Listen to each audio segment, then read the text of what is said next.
আসসালামু আলাইকুম স্যার, আমি তাসনুবা তাসরিন। আমি পড়াশোনা করছি চট্টগ্রাম বিশ্ববিদ্যালয়ে ব্যবস্থাপনা বিভাগে চতুর্থ বর্ষে। একটু পজ দেই।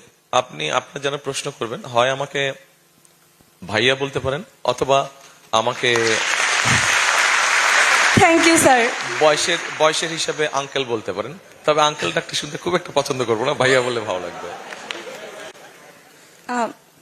আচ্ছা, ধন্যবাদ। আচ্ছা ভাইয়া, 2020 সালে করোনা টাইমে আমি মাশরুম বিজনেস শুরু করেছিলাম আমার ফ্যামিলিতে, কিন্তু মূলধন স্বল্পতার কারণে আমরা দীর্ঘদিন চালিয়ে যেতে পারি নাই। আমার মতো হাজারো তরুণ আছে যারা শুধুমাত্র জামানতবিহীন যে ঋণের ব্যবস্থা, সেটাতে কিন্তু খুবই জটিলতা, যেটা আমরা বইতে পড়ি, বাট বাস্তবতাটা ভিন্ন। কারোই কিন্তু জমি বা ওরকম থাকে না যে যেটা জমা দিয়ে জামানত যুক্ত ঋণ নিবে। সো এই ক্ষেত্রে ভবিষ্যতে উদ্যোক্তাদের সহায়তায় আপনারা যদি নির্বাচিত হন তাহলে কি পদক্ষেপ গ্রহণ করবেন, এবং ফাইন্যান্সিং এর অল্টারনেটিভ কোনো ওয়ে আছে কিনা, এবং এটা জটিল মুক্ত কিভাবে করা যায়, এবং পাশাপাশি আর অন্য কোনো সহায়তা আছে কিনা, বা এই ধরনের কোনো পরিকল্পনা আছে কিনা যেখানে বিজনেসই হচ্ছে blood of the economy. Thank you so much. Thank you. দেখুন,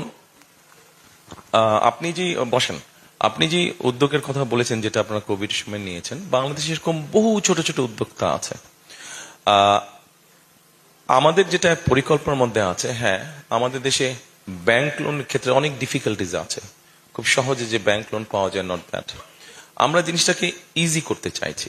আপনার মতো এরকম ছোট ছোট যেই উদ্যোক্তা আছে তারা যাতে কোলাটেরাল যদি দ্বিতীয় হয়, সব আইন তো পাল্টানো যাবে না, বাট আইনটাকে যতটুকু কারেকশন করা সম্ভব হয় আইনটাকে কারেকশন করে আমরা আপনার মতো এরকম ছোট ছোট যারা উদ্যোক্তা আছে তাদেরকে আমরা কিভাবে হেল্প করা যায় সেটা আমাদের পরিকল্পনার মধ্যে আছে।